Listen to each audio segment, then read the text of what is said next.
네, 여러분들, 그러면 우리 클립 5번째 재고예산 마지막 클립입니다. 한번 보도록 할게요. 적합법 평가. 예, 중요한 얘기겠죠. 자, 한번 볼게요. 적합법 평가를 할 때 재고예산 가액은 어떻게 되느냐. 이거 뭐 이렇게 뭐 미니멈 써 있는데요. 둘을 비교해서 작은 금액을 재고자산의 가액으로 한다는 얘기입니다. 만약에요, 취득원가보다 순실현 가능가치가 더 작다. 그러면 취득원가와 순실현 가능가치 비교해서 작은 금액 쓰도록 되어 있지 않습니까? 순실현 가능가치를 재고자산의 가액으로 한다는 얘기입니다. 그러면 순실현 가능가치가 무엇인가? 우리 잠깐만 생각해 볼게요. 이거 잠깐만 제가 가려볼게요. 가리고 생각해 볼게요. 순실현 가능가치. 여러분들, 순실현 가능가치. 제가 이거를 갖고 있어요. 요거를 제가 재고자산으로 이제 기재를 했습니다. 요거 판매할 거예요. 요거 판매했을 때 제가 이익이 얼마나 날까요? 예, 그 이익을 얘기합니다. 수익이 아니고요. 이거 판매하면 100을 받을 수 있어요. 그 수익이 아니고요. 판매할 때까지 비용이 들어요. 뭐 운반비도 들 수 있고 여러 가지 인건비도 들고 그런 거 다 빼고 내가 이 자산 가지고 얻을 수 있는 이익이 바로 그거의 가치가 되는 겁니다. 되셨습니까? 따라서 순실현 가능가치는요. 이익 개념입니다. 이익 개념. 여러분들, 이익 개념입니다. 이익이요. 줄을 쳐볼게요. 이익 개념입니다. 이익 개념. 이익 개념.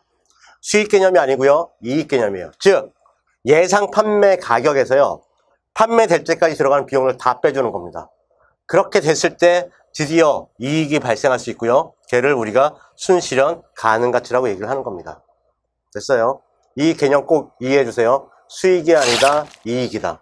자, 그러면 손실이 발생할 수 있는 사유는 뭐가 있을까? 손실이 발생했다는 건 뭐죠? 이익이 감소했다라는 겁니다. 즉, 순실현 가능가치가 감소했다라는 거예요. 이익이 감소하려면요, 수익이 감소하거나 비용이 증가될 때 이익이 감소하겠죠. 왜? 수익 마이너스 비용이 이익이니까요. 자, 수익이 감소했다. 가장 먼저 생각할 게 뭐죠? 아, 가격이 떨어졌구나. 원래 100원에 판매할 수 있었는데 이제는 100원이 아니라 90원에 판매할 수밖에 없구나. 그렇게 가격이 떨어질 때 수익이 하락하겠죠. 이거에 대한 원인으로 뭐가 있을 수 있을까요? 예, 진부화. 신제품이 나왔어요. 우리 핸드폰 같은 경우도 그렇죠. 핸드폰 갖고 있다 보면 1년 지나면 가격이 떨어지죠. 왜요? 오래됐잖아요. 진부화됐잖아요. 됐습니까? 신제품이 나와버리면 그 다음 모델이 출시되고 그 다음 모델이 출시되면 갖고 있는 핸드폰은 가격이 많이 하락하겠죠. 그겁니다. 진부화 또는 손상. 비용이 증가하는 케이스는 뭘까요? 여러분들, 여기다가 제가 원가 상승이라고 그랬는데요. 그래요. 추가적인 원가 상승이 들 때도 비용이 상승하죠. 또는 예상되는 추가 부대 비용이나요, 판매 비용이 상승하게 되면 그때도 당연히 비용이 증가하겠죠. 되었습니까? 그럴 때 수익이 감소하고 비용이 증가할 때 순실현 가능가치가 하락하는 겁니다. 되셨나요? 넘어갈게요. 자, 예를 들어 볼게요. 취득원가가 100이에요. 취득원가 100입니다. 순실현 가능가치가 120이 됐다고 할게요. 우리 좀 전에 보셨으면 아시겠지만 둘 중에 작은 금액을 재고예산의 가액으로 쓰도록 하고 있어요. 지금 순실현 가능가치하고 취득원가하고 어느 게 더 작죠? 취득원가. 지금 재무상태표상에는 뭘로 기재되어 있죠? 취득원가로 기재되어 있을 겁니다. 그러면 인식하지 말라는 얘기겠죠. 인식을 안 한다는 얘기입니다. 그런데요, 만약에 순실현 가능가치가 80이 됐어요. 둘 중에 작은 금액이니까 순실현 가능가치 요 80원만큼 우리가 재고예산 가액은 80으로 써주셔야 되는 겁니다. 지금 얼마로 돼 있죠? 100으로 돼 있겠죠. 다시 말씀드리면 20원만큼 평가 손실을 인식을 해주셔야 된다는 얘기입니다. 됐어요?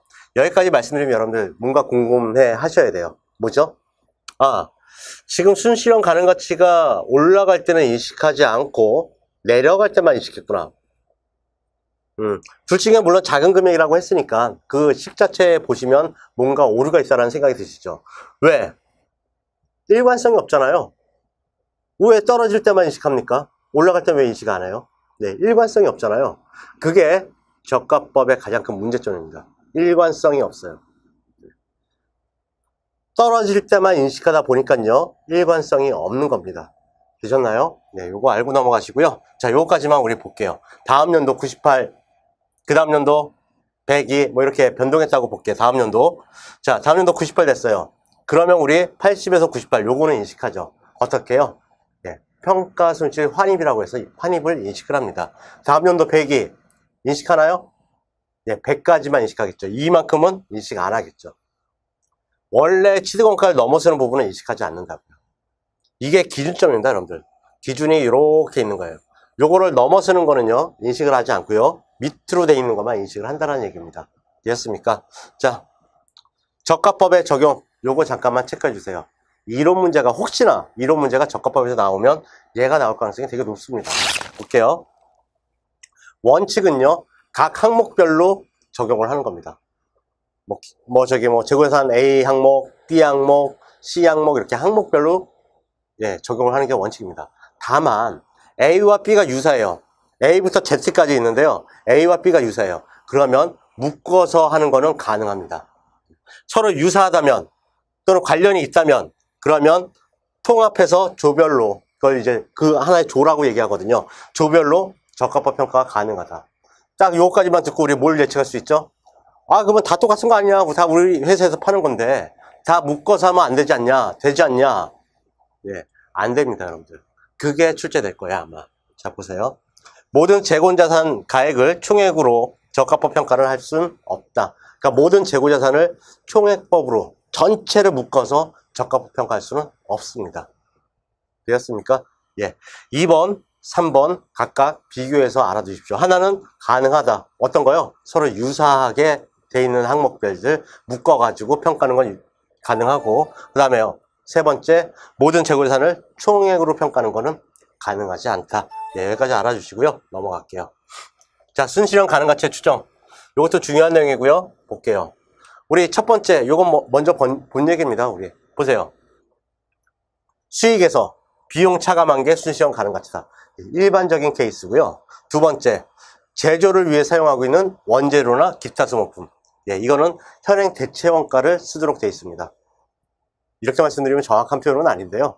예, 현행 대체 원가가 가장 그 순실현 가능 가치를 나타내주는 가장 좋은 원가입니다. 예, 좋은 가격입니다. 좋은 금액이에요. 그러니까 요걸로 하도록 되어 있습니다. 자, 세 번째, 확정 판매 계약. 네, 이건 계약 가격으로 하게 되어 있습니다.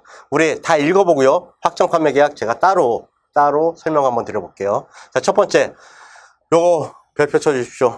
요거는 계산 문제도 중요하고요. 이론 문제도 중요합니다.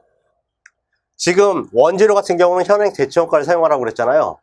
현행 대체원가를 사용하라고 했는데 이 원재료를 가지고 만들어 놓은 제품이 순실현 가능 가치가 원가보다 높아요. 즉 이익이 발생해요. 라고 한다면 원재료 평가 안 합니다. 어차피 그 원재료 팔 건가요? 다시 구입할 건가요? 아니잖아요. 제품 만들 거잖아요. 그러니까 제품이 만약에 손실이 발생 안 하면 원재료는 인식을 안 합니다. 원칙이에요. 자, 한번 읽어볼게요. 완성될 제품이 원가 이상으로 판매될 것으로 예상되는 경우, 즉 제품에서 손실이 발생하지 않을 경우에는 원재료 및 기타 소모품은 적합법 평가를 하지 않는다. 정말 중요한 내용입니다. 만약에요, 계산 문제에서 원재료 및 기타 소모품은 분명히 원재료 A, 또 제품 A, 원재료 A 가지고 만들 수 있는 제품 A가 있어요. 원재료 A가 손실이 발생했어요. 평가 손실이. 그런데 제품은 평가 손실이 발생 안 했어요. 그럼 그거 평가 손실 얼마냐라고 물어보면 0입니다. 왜요? 원재료가 아무리 평가 손실이 발생했어도 그걸 가지고 만드는 제품이 평가 손실이 발생하지 않았다면 그때는 원재료 평가하지 않습니다. 됐습니까? 요거 꼭 알아주세요. 요거는 뭐 당연한 얘기고요. 한번 읽어봐 주시고요. 자, 이제 확정 판매 계약을 알려드릴게요. 확정 판매 계약은요, 이미 확정된 금액으로 판매하기로 계약을 한 거예요. 자, 이미 확정된 판매 금액으로 120원에 팔기로 계약서 다 돼 있고 이제 넘기기로 했어요. 하지만 아직 수익으로 인식하지 않았고요. 아직은 우리 회사 재고자산입니다. 그런데 이거랑 똑같은 재고가 여러 개 있는데요. 원래 예치득원가는 100이었어요. 그런데요, 지금 순실현 가능 가치 구해보니까 80입니다. 그러면 얘 가치는 어떻게 구하면 될까요?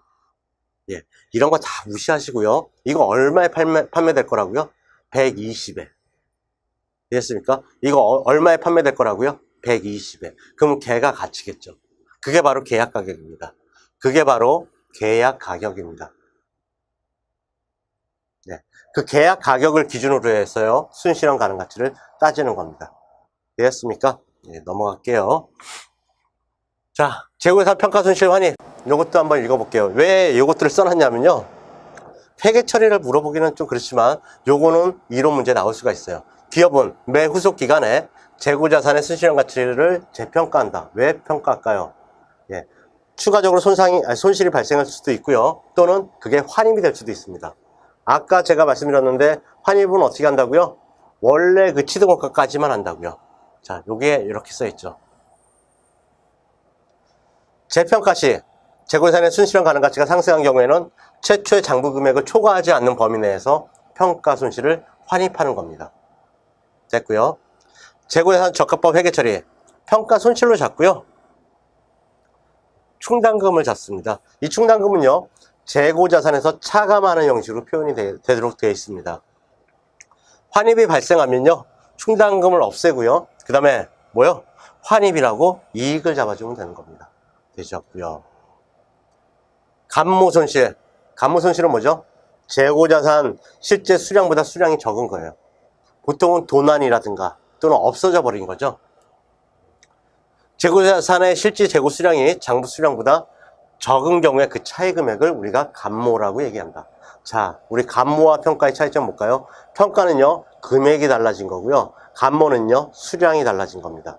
됐습니까? 뭐 중요한 차이는 아니에요. 그냥 그렇구나라고 알고 넘어가시면 되고요. 감모 손실의 회계 처리, 단기 비용, 재고자산 직접 떨어버립니다. 재고자산이 없는 거죠. 자, 이거 선택이라고 되어 있는데요. 뭐냐면 감모는요, IFRS에 단기 비용화 한다라고만 되어 있고요. 어떤 비용으로 처리하는지는 얘기 안 돼 있습니다. 즉, 매출 원가가 될 수도 있고요. 판매 관리비가 될 수도 있고요. 영업의 손익이 될 수도 있는 겁니다. 일반적인 얘기를 해드리면요. 일반적으로 정상적인 감모손실, 즉 정상적으로 우리가 100개를 만들면 한두 개는 없어지더라. 정상적인 감모손실 같은 경우는요.